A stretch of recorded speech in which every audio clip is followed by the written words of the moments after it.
Ça, c'est ma main Choukrit, Ah, PKR. Voilà. On en a parlé. On en parlait tout à l'heure, c'est ça. Donc là, t'as PKR, là, t'as Hichem, là, t'as Douga. Moi, je sais pas. Ça, c'est la famille. Ça, c'est le sang, mon frère. Ouais. Tu vois, rien que de voir leur tête, il y a des souvenirs et des souvenirs. C'est des gens que j'aime. Du fond du cœur, ça, c'est la famille. Ah oui, bon, les vrais frérots. Ok, alors dis-nous un petit peu là. Et ça, c'est les nouvelles générations. Parle-nous un petit peu de ton quartier. Là. Parce que là, on est on est en plein milieu de ton quartier, là où vous avez grandi. Depuis tout à l'heure, Bah, comme il a dit, hein, on se connaît tous depuis qu'on n'a pas de barbe. C'est ça. Et, souvent, tous les ans, on se retrouve. On se voit pas toute l'année quasiment, hein, chacun avec ses enfants, sa femme. Mais pendant le ramadan, pendant un mois, tous les soirs, on se pose ici. Thé, gâteau, entre poteaux, après ça, jusqu'à 2h du matin avant de manger. On se retrouve tous et on voit nos têtes. Et ça fait plaisir. C'est une attache, c'est important pour nous. comment tu peux qualifier ton quartier là? Parce que Hicham, tu en as beaucoup parlé. Tu parles de mixité, tu parles de mélange. C'est familial. C'est une fois que t'es dedans et c'est terminé, c'est pour toujours. Alhamdoulilah. Et c'est la communauté. Il y a des hauts, il y a des bas, mais c'est la famille, quoi qu'il arrive. Et toi, de ton côté, là, qu'est-ce que tu fais maintenant Moi, aujourd'hui? je suis posé. J'ai 3 enfants, je suis marié, je travaille. J'ai une vie familiale, je suis au calme, comme on dit. Alhamdoulilah. Tranquille. On est bien. Tranquille. Alhamdoulilah. Donc tu suis aussi de près ce que fait ton frère, Fix. Bien sûr, mon frangin me tient au courant de tous ces projets, je suis là avec lui.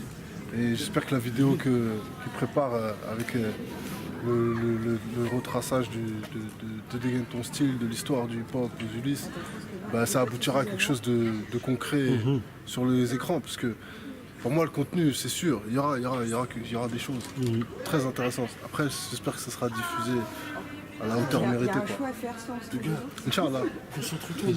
Et du coup, parle-nous un petit peu de cette époque, toute cette époque que vous avez traversée. Ben, en fait, on s'en foutait de tout, quoi. On était là, on faisait pas les trucs par calcul. Oh, il y a le son là, il y a le son. On faisait pas les trucs par calcul. Vraiment, on vivait les instants. J'ai une anecdote, une fois, on nous a proposé un concert en Suisse. On nous a dit, ouais, voilà, vous venez à 3, hôtel et tout, 4 étoiles, tout, bien et tout.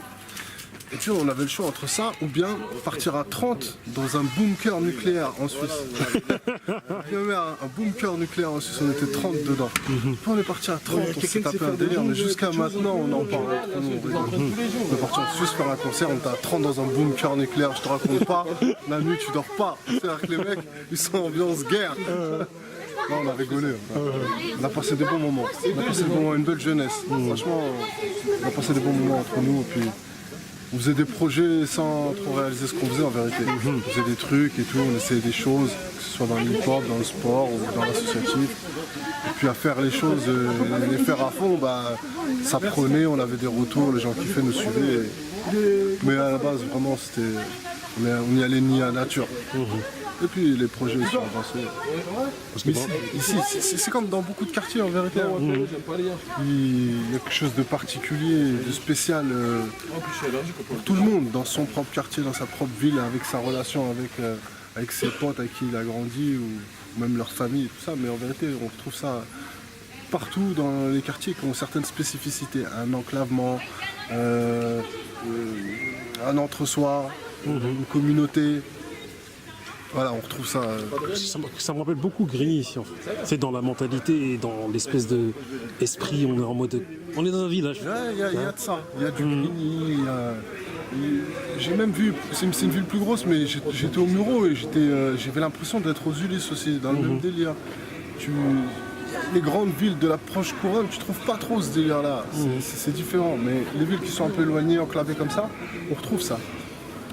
Pourquoi à Marseille ils se tirent tous dessus et tout pour des carottes à 10 000 ou 20 000 balles? Ici il y a des gens à qui il arrive ce genre d'histoire similaire, ils vont pas partir dans des trucs loin comme ça, ils vont pas se mettre 2 coups de couteau.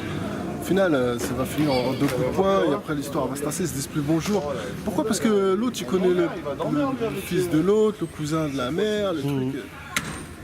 Je raconte cette anecdote, mais c'est juste pour faire comprendre que voilà, quand on est enclavé, qu'on est dans un quartier qui a un esprit familial, qui a un bon terreau pour qu'il y ait des choses, des projets concrets qui avancent dans la musique, dans le sport, et puis qu'il y ait les gars aussi qui portent des projets et tout, ben, on vit des expériences que tu ne verras pas ailleurs. Voilà. C'est l'ambiance quartier, que ce soit partout dans le monde, à partir du moment où on a ces circonstances-là, ben, tu vis quelque chose de spécial. Et ça te colle à vie, quoi. C'est-à-dire que même si tu pars de la cité, tu vas loin, tu fais ta vie, tu essaies d'aboutir à des projets. Quand tu reviens ici, bah, tu as une nostalgie qui te prend, un bien-être, une joie de voir les têtes et tout, qu'on grandit, qu'on évolué.